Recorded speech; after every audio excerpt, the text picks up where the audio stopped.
The M4 chips just launched, and people are already looking past them. That's how fast things move in the Apple world now. The M5 generation is already in production, and the Mac Mini, one of Apple's most beloved desktop computers, is about to get even better. If you've been waiting to upgrade or thinking about jumping into the Apple Silicon ecosystem, what's coming next might be exactly what you've been holding out for. Let me explain why the Mac Mini matters so much before we dive into the M5 leaks. This isn't just another Mac. It's Apple's unique approach to desktop computing. You get serious power in a genuinely compact package. No massive tower taking up half your desk. No premium price tag like the Mac Studio.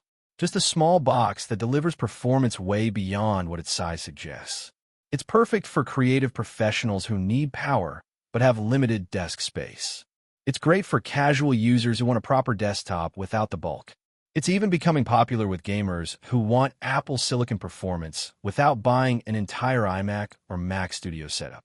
In late 2024, Apple finally gave the Mac Mini its first major redesign in almost 15 years. The old design had been coasting on nostalgia for way too long. It worked, sure, but it felt dated compared to everything else in Apple's lineup. The new design took inspiration from the Mac Studio aesthetic. Clean lines, compact footprint, professional appearance. People immediately started calling it a mini Mac Studio, and honestly, that's pretty accurate. It's small, lightweight, and highly functional. You can fit it almost anywhere, and it looks good doing it. The M4 Mac Mini lineup that launched gave people two main options. The base M4 model started at $599, which is genuinely reasonable for Apple Silicon. You get a 10-core CPU, 10-core GPU, 16 gigabytes of RAM, and 256 gigabytes of storage. Not massive storage, but enough for many users, especially if you use cloud services or external drives. The M4 Pro variant jumped to $1,399 and bumped things up significantly. 24 gigabytes of RAM and 512 gigabytes of storage right out of the gate. That's the model for people doing serious work who need more headroom. Connectivity on the M4 generation was solid.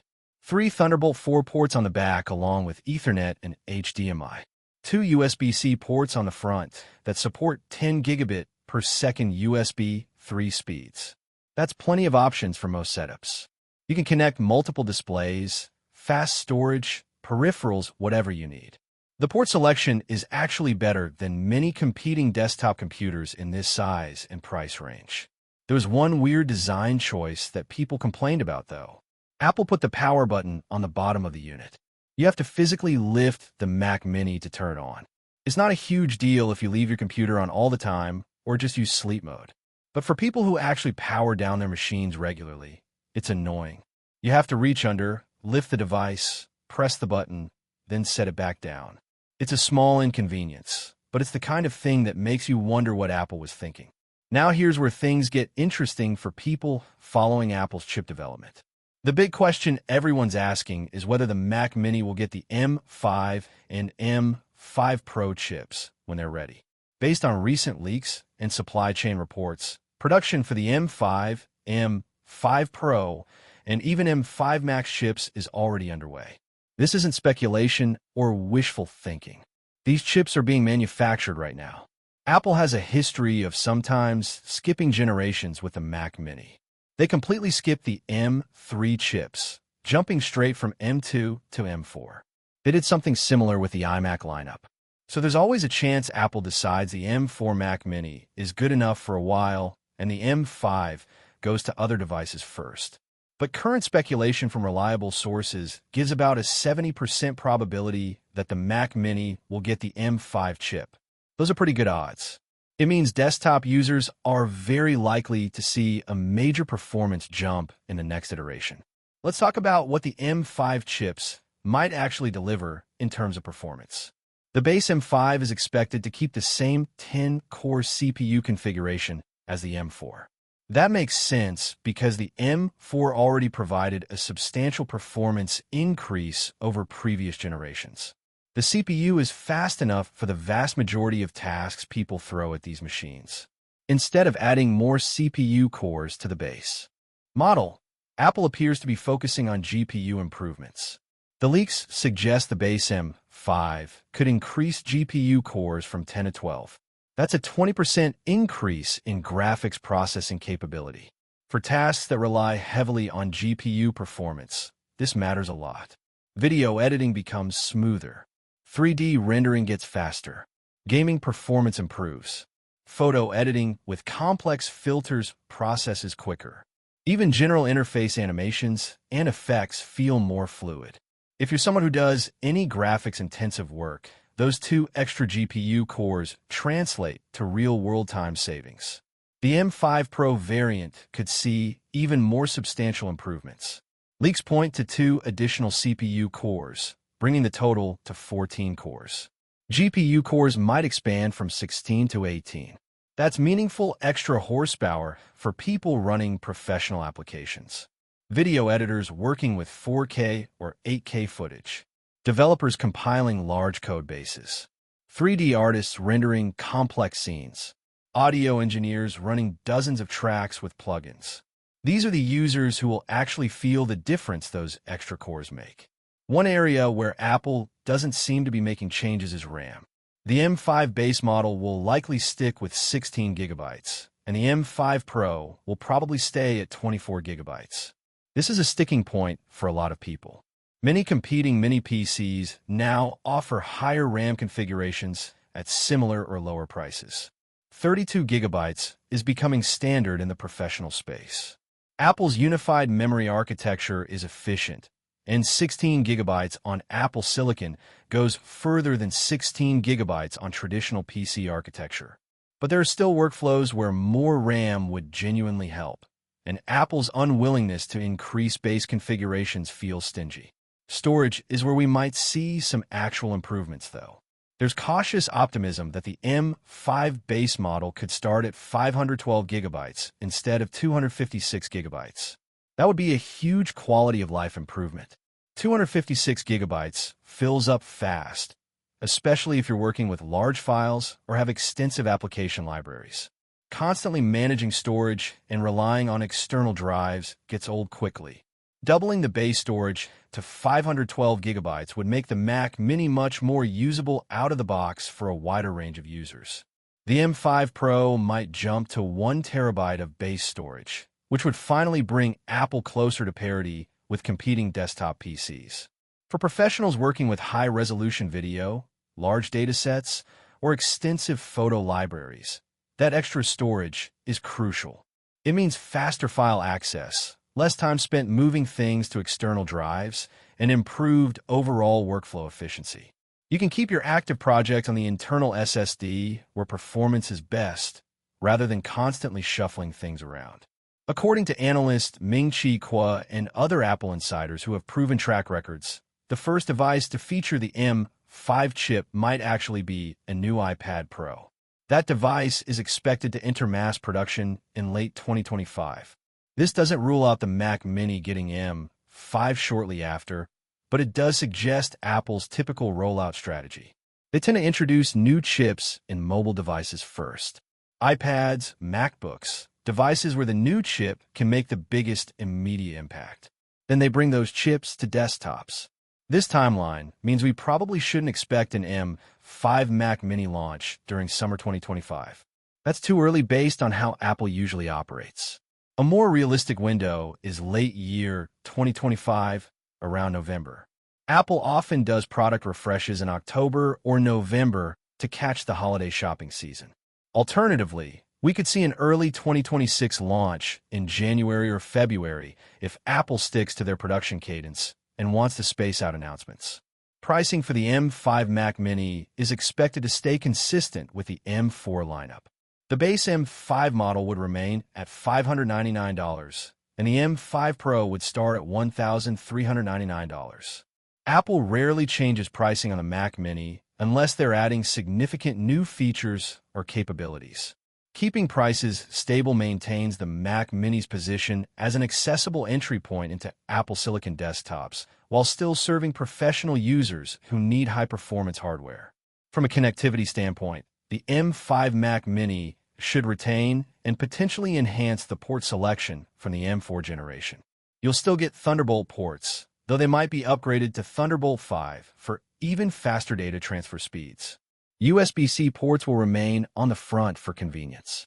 HDMI and Ethernet on the back for displays. And networking. The overall port layout works well, so there's no reason to drastically change it. But behind the scenes, those ports could support faster speeds and better external display configurations. Users can anticipate faster data transfer when connecting high-speed storage devices. External SSDs will be able to hit their maximum performance. Support for external displays should improve, potentially allowing more monitors at higher resolutions and refresh rates. Integration with the broader Apple ecosystem will get tighter as the M5 chips enable new features and capabilities that older hardware can't handle. Graphics-intensive workflows will benefit significantly from the expected GPU core increase. Video editors working in Final Cut Pro or DaVinci Resolve will see smoother playback and faster rendering. 3D artists using Blender or Cinema 4D will notice improved viewport performance and quicker render times. Game developers testing their projects will get better frame rates and more consistent performance. Even casual gamers playing titles from the Mac App Store or through services like Apple Arcade will enjoy improved graphics and smoother gameplay. The design philosophy of the Mac Mini hasn't drastically changed since the M4 refresh, and there's no indication Apple plans major design overhauls for the M5 generation. But Apple could make minor tweaks to internal components, better ventilation to handle the additional GPU cores, improve cooling solutions to keep thermals under control during sustained loads, slight adjustments to weight distribution or internal layout to accommodate the new chips without compromising the compact footprint. Apple's engineering teams are legitimately impressive at squeezing high performance into small form factors. The Mac Studio proved that. The M4 Mac Mini continued that trend. The M5 Mac Mini could be another testament to Apple's ability to deliver serious computing power in a package you can hold in one hand. This matters because desk space is valuable, and not everyone wants or needs a massive tower computer. The Mac Mini gives you desktop performance without desktop bulk.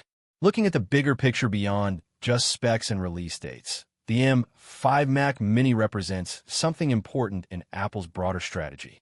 It's not just about incremental hardware improvements or adding a few more cores.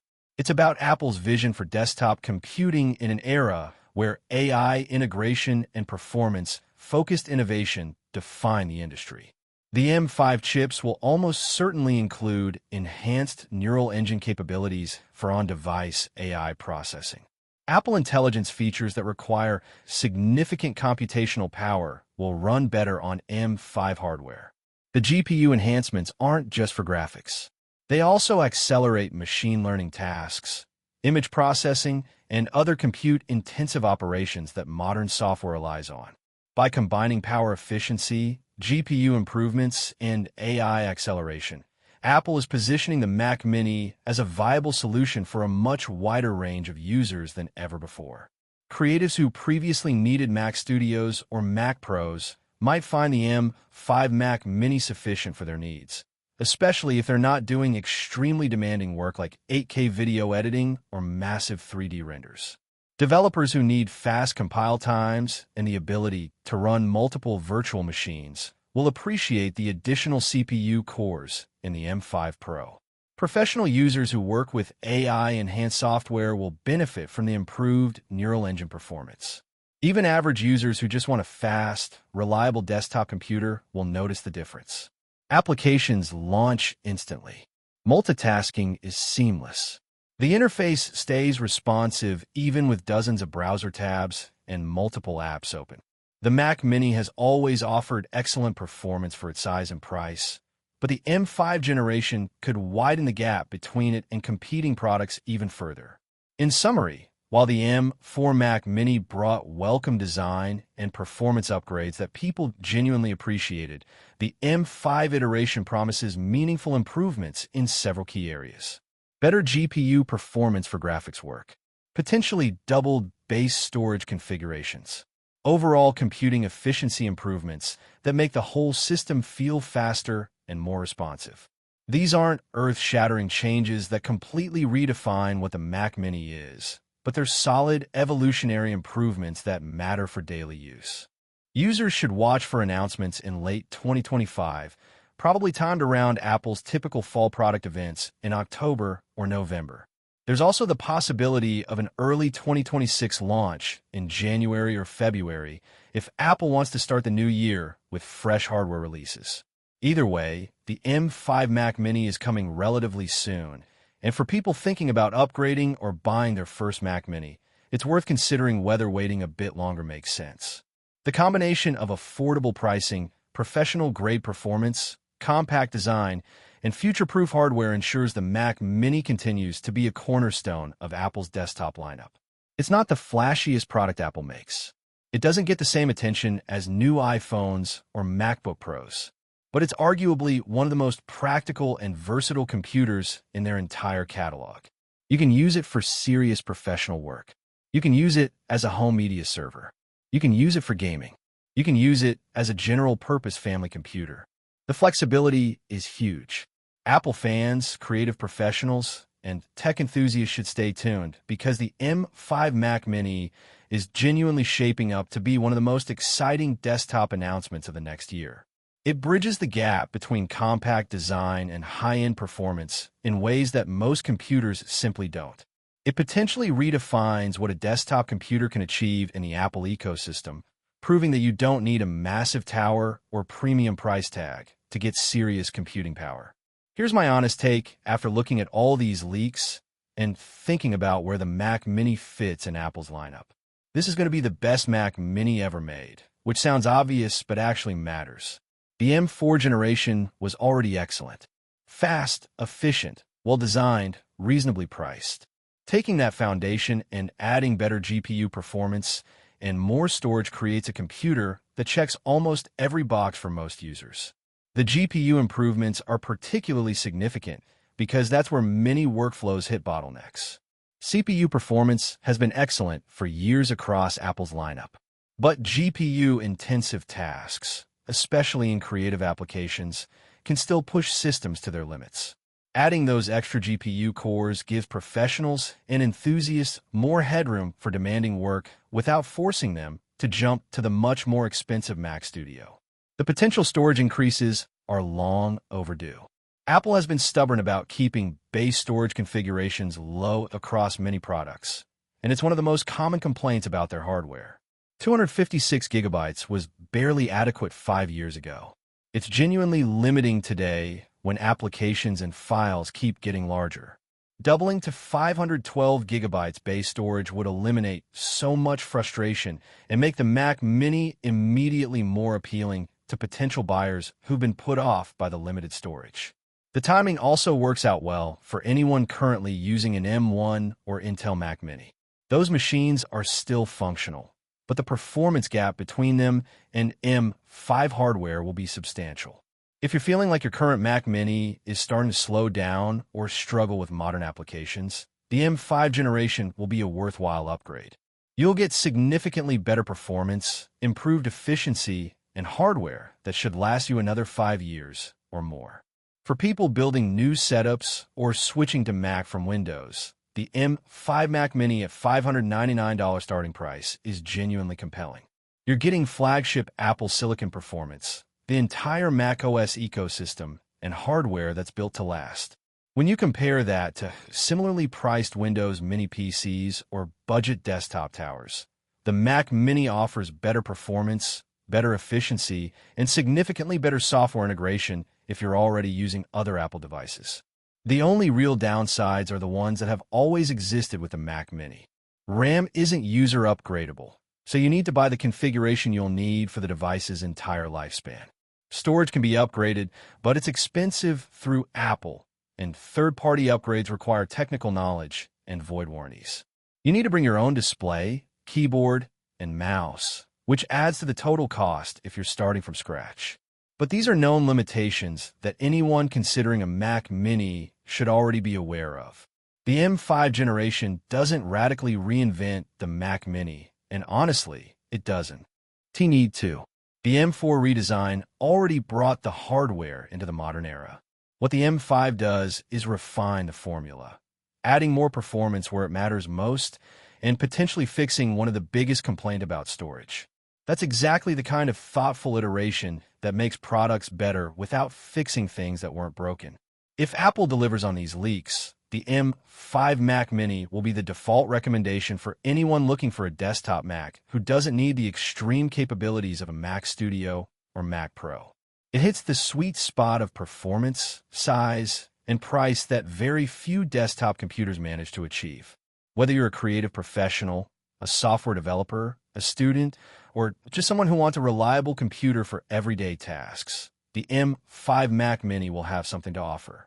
As we get closer to the expected launch window in late 2025 or early 2026, more details will inevitably leak. We'll learn more about exact specifications, confirmed pricing, potential new features, and any surprises Apple might have in store. But based on what we know right now from reliable sources, the M5 Mac Mini is shaping up to be an excellent continuation of Apple's smallest desktop computer. It's a product that proves you don't need massive size or massive prices to get massive performance. And that philosophy is exactly what makes the Mac Mini lineup so enduringly popular. If you found this breakdown of the M5 Mac Mini leaks helpful and want to stay on top of all the latest Apple news, announcements, and rumors as they develop, make sure you subscribe to the channel. Hit that notification bell so you're immediately updated when new videos drop covering not just Mac news, but everything happening across Apple's entire product ecosystem.